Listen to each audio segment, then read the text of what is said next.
আমাদের জন্য উনি প্রচুর উপহার পাঠিয়েছে। রাজনীতির মাঠে একসময় টানাপোড়েন, মনোমালিন্য, এখন সেখানে বইছে ইতিবাচক বার্তার স্রোত। বিএনপির কেন্দ্রীয় আন্তর্জাতিক বিষয়ক সম্পাদক ব্যারিস্টার রুমিন ফারহানার খোঁজ খবর নিয়েছেন জাতীয় নাগরিক পার্টির মুখ্য সংগঠক হাসনাত আব্দুল্লাহ। শুধু তাই নয়, পাঠিয়েছেন উপহারও। গতকাল রাতে ব্রাহ্মণবাড়িয়ার বিজয়নগরে আয়োজিত উঠান বৈঠকে এ তথ্য জানান হাসনাত আব্দুল্লাহ। তিনি বলেন, কিছু মনোমালিন্য থাকলেও রুমিন ফারহানা ইতিবাচক বার্তা পাঠিয়েছে, যা অবশ্যই রাজনীতির জন্য স্বাগত। যিনি আমাদের সাথে একটা মনোমালিন্য হয়েছে, জনাব রুমিন ফারহানা, উনি অনেকদিন ধরে রাজনীতি করছেন।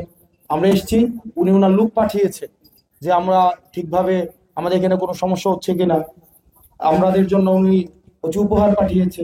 এটা কিন্তু একটা পজিটিভ বার্তা, এটা আমাদেরকে অবশ্যই ওয়েলকাম জানানো উচিত। তিনি আরো বলেন, ভিন্ন মত গণতন্ত্রের শক্তি, সহিংসতা নয়।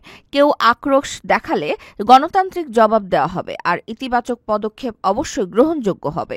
বৈঠকে আরো বক্তব্য রাখেন এনসিপির যুগ্ম সদস্য সচিব SM সাইফ মুস্তাফিজ, ডক্টর মাহমুদা মিতা, যুগ্ম মুখ্য সংগঠক মোহাম্মদ আতাউল্লাহ এবং উপজেলা কমিটির প্রধান সমন্বয়কারী আমিনুল হক চৌধুরী।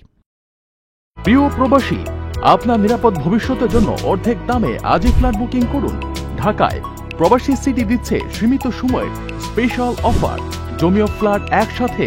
যোগাযোগ করুন স্ক্রিনে দেওয়া নম্বরে।